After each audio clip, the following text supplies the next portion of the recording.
In merito alla prossima partita che vedrà le due squadre agrigentine, quella del Licata e dell'Akragas, disputare la prima partita del nuovo campionato di Serie D, arriva l'auspicio dell'ex presidente dell'Akragas Marcello Giavarini, originario di Licata, che afferma come da presidente onorario dell'Akragas 2017 in Lega Pro aveva un sogno prematuro: avvicinare le tifoserie akragantine e licatese. Oggi, afferma Giavarini, i tempi sembrano maturi e spero che le autorità competenti possano permettere la realizzazione di tutto ciò domenica prossima in occasione del derby Akragas-Licata. Finalmente, a distanza di 6 anni, vedo che il tema ritorna di nuovo alla luce, alla ribalta, per cui mi fa veramente piacere se gli organi competenti accettassero la proposta di fare in modo che le due tifoserie si riappacificassero.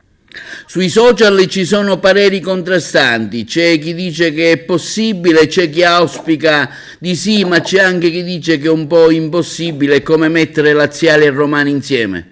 Sì, è vero, ci sono le varie filosofie, però noi siamo quelle per vedere lo sport in un modo pacifista e non ad ogni costo di offendere una tifoseria all'altra.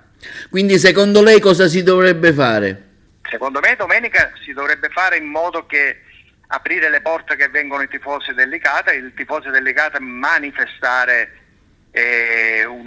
un atteggiamento abbastanza pacifista, lo stesso quelli dell'Akragas, e così piano piano si intravaleranno delle trattative, piano piano col tempo le due tifoserie non dico si riabbracceranno, ma saranno sempre più sensibili l'una all'altra. Ecco, lei è una persona originaria di Licata e che è stato anche presidente dell'Akragas. Ecco, perché, diciamo, questo scontro tra le due, questo assio tra le due tifoserie, presidente, secondo il suo punto di vista qualificato, ovviamente? Beh, l'assio ormai è da decenni, si porta avanti nei decenni indietro, e quindi è così. Le tifoserie, prima forse il modo di vedere, di fare calcio era quello di insultare l'uno all'altro. Adesso i tempi sono cambiati, si può fare calcio, le tifoserie si possono divertire, anche a volte con una sconfitta. Non è il caso se dall'altra parte la squadra opposta vince e vinca bene, per forza si deve offendere. Vive il bel gioco, vive il calcio, questa è la mia filosofia.